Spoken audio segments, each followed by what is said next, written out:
कुर्ल्यामध्ये LBS रोडवर भीषण अपघात झालाय। भरधाव वेगाने जात असलेली बेस्ट बस थेट मार्केटमध्ये घुसली। अपघातात 6 नागरिकांचा मृत्यू झाला असून 49 जण जखमी झाले, तर मृतांचा आकडा आणखी वाढण्याची शक्यता आहे। या प्रकरणी बस चालक संजय मोरे या बस चालकाला पोलिसांनी अटक केली असून त्याच्यावर सदोष मनुष्यवधाचा गुन्हा दाखल करण्यात आला आहे। जेव्हा हा अपघात घडला तेव्हा अपघातग्रस्त बसमध्ये तब्बल 60 प्रवासी असल्याचं पोलिसांनी सांगितलं।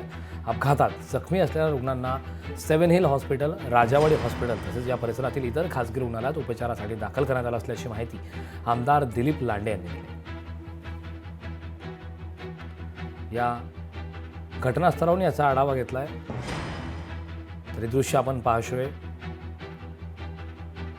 यावरती चंद्रशेखर बावनकुळे आणि संजय राऊतांची नेमकी काय प्रतिक्रिया आलेली आहे पाहूया। कुर्ल्यामध्ये दुःखद घटना घडलेली आहे। बसने एक अपघात झालेला आहे, 6 जणांचा मृत्यू झाला। पण प्रशासन पाठीशी घालते ड्रायव्हर असेल किंवा माध्यम प्रतिनिधींना त्याचं कव्हरेज करू दिलं जात नाही। याचं कारण असं आहे की जे नवीन सरकार आलेलं आहे आणि जे पोलीस आहेत, इतर प्रशासकीय जे यंत्रणा आहेत, त्या दबावाखाली आहे। दोन्ही बाबीची चौकशी केली पाहिजे की अशा कंत्राटी पद्धतीवर किंवा अर्धशिक्षित चालकांना ही बस चालवायला कुणी दिली, कोण तो महाशय आहे। असे बस चालक असतील त्यावर तर सदोष मनुष्यवधाचा गुन्हा झालाच पाहिजे, केला असेल सरकारने। पण ज्या बस निर्माती कंपनी आहे त्यालाही सोडू नये, त्याची इन्क्वायरी सरकारने केली पाहिजे।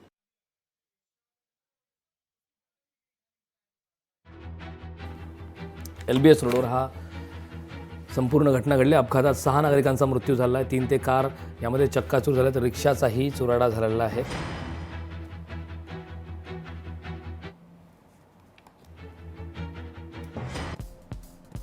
तर हा घटनाक्रम संपूर्ण का झालाय पाहतोय। कुर्ला आंबेडकर नगर परिसरातून बेस्ट बस निघाली, कुर्ल्यात मृत्यू तांडव झालं।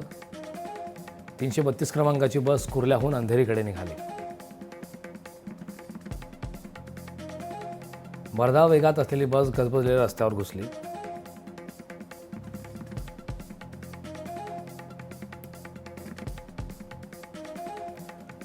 वदळीच्या रस्त्यावर बेस्ट बसची 10 ते 15 वाहनांना धडक।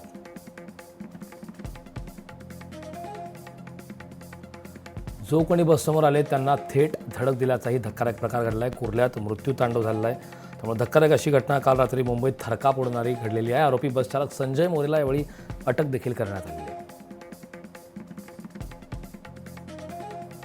कंत्राटी चालक म्हणून संजय मोरे 1 डिसेंबरला रुजू झाले होते।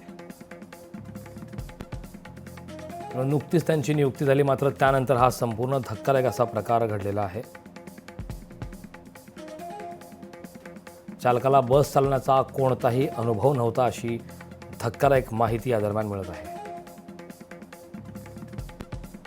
संजय मोरेला मोठी वाहन चालवण्याचा कुठलाही अनुभव नव्हता अशी देखील धक्कादायक माहिती आता समोर येत आहे।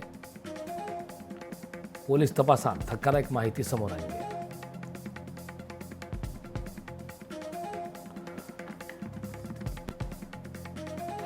या संदर्भात ताजी अपडेट देण्यासाठी आपले प्रतिनिधी अक्षय मावळे आपल्यासोबत जोडलेले आहेत। अक्षयकडून आपण अपडेट घेणार आहोत। अक्षय, खरं तर काल रात्रीची धक्कादायक अशी घटना मुंबईत घडली। या घटनेच्या नंतर मुंबईमध्ये आपण ज्या प्रकारचे दृश्य समोर येत आहेत, ज्या प्रकारचे CCTV फुटेज समोर येत आहेत, या अपघातात 6 नागरिकांचा मृत्यू झाला आहे, काही जण जखमी आहेत, जखमींवरती उपचार सुरू असल्याची माहिती मिळते आहे। सध्या या संदर्भात काय सविस्तर माहिती आहे?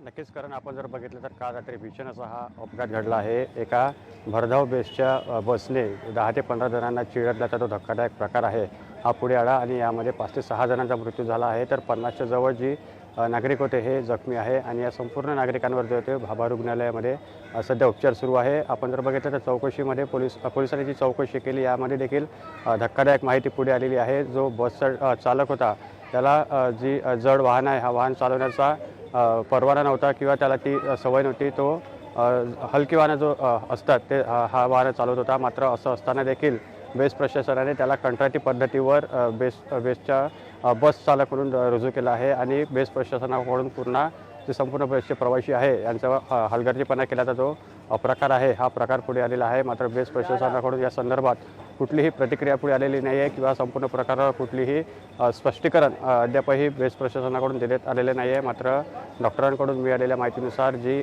गंभीर जखमी आहे यांची जी प्रकृती स्थिर असल्याची माहिती पुढे आली आहे. आणि थोड्याच वेळापूर्वी मुख्यमंत्र्यांनी देखील जे मृत आहेत त्या मृतांच्या वारसांना प्रत्येकी 5 लाखांची मदत जाहीर केलेली आहे. तर ज्या गंभीर नागरिकांवर रुग्णालयामध्ये उपचार सुरू आहे यांचा संपूर्ण खर्च मुंबई पालिका असेल किंवा बेस्ट प्रशासन असेल यांना करण्याचे निर्देश आता मुख्यमंत्री देवेंद्र फडणवीस यांनी दिलेले आहे.